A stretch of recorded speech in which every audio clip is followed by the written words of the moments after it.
Hey everybody, it's Alan, and I hope that you're doing well. Today is February 19th, and that is the birthday of Black Sabbath guitar hero Tony Iommi. We're going to pay tribute to the man by listening to a deeper track from Black Sabbath off of the Heaven and Hell album. I'm going to listen to the song Children of the Sea.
Oh, they say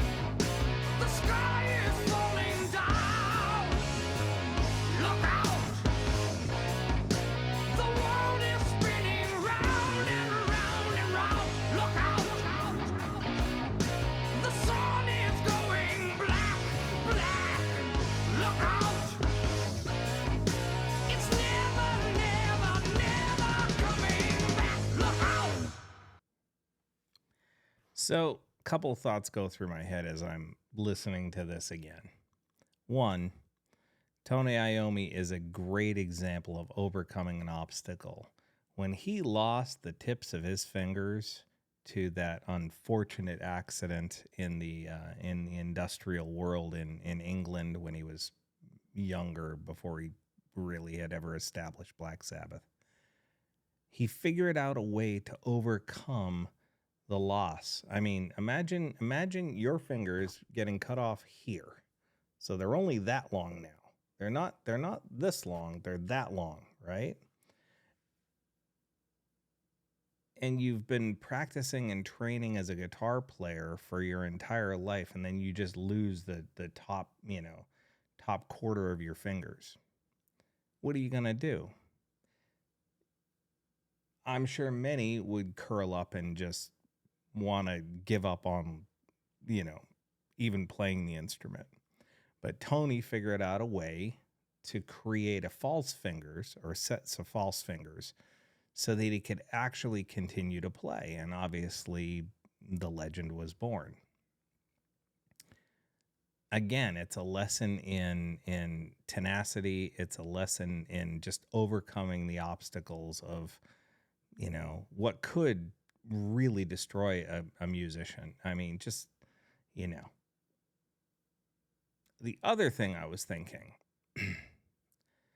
so Dio comes in and starts singing lead vocal for Black Sabbath at this point. I'm wondering what, if any, kind of backlash happened with the singer change. And the only reason I bring that up is because, when Van Halen made the switch from David Lee Roth to Sammy Hagar, people were just like, no, you can't do that. It's totally different. The songs have changed. It's more, romantic and blah, blah, blah, blah, blah. Obviously, Dio has a completely different singing style than Ozzy did.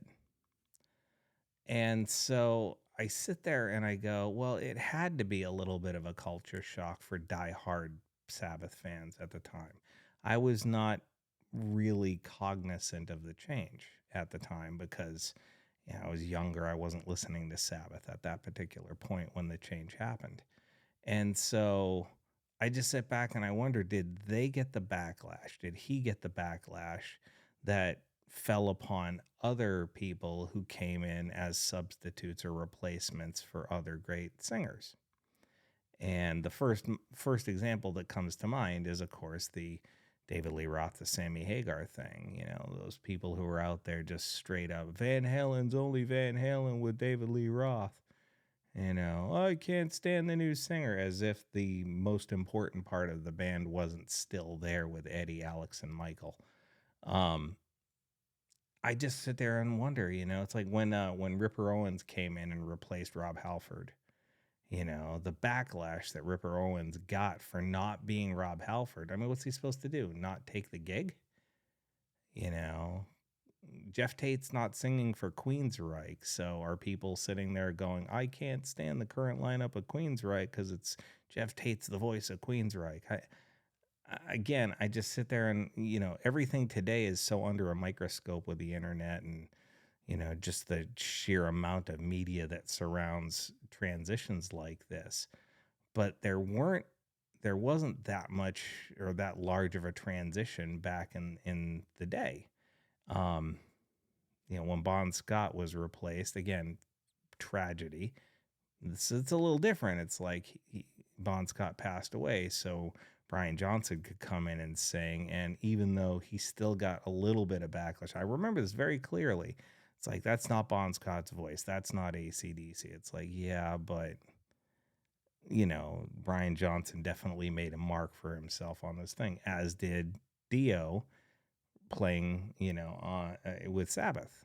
He made his mark in the world of metal. And so I don't know. I wasn't conscious of what was going on with Sabbath at the time. Did people revolt against Sabbath when the singer change happened? Curious to find out. Some of you who are older than me may remember, and I'm curious to find out what you think. So please feel free to leave a comment in the comment section. We can talk about it further. Once again, let's say happy birthday to the great Tony Iommi. I want you all to know that I truly appreciate you, and I do wish you well, okay? You all take care now.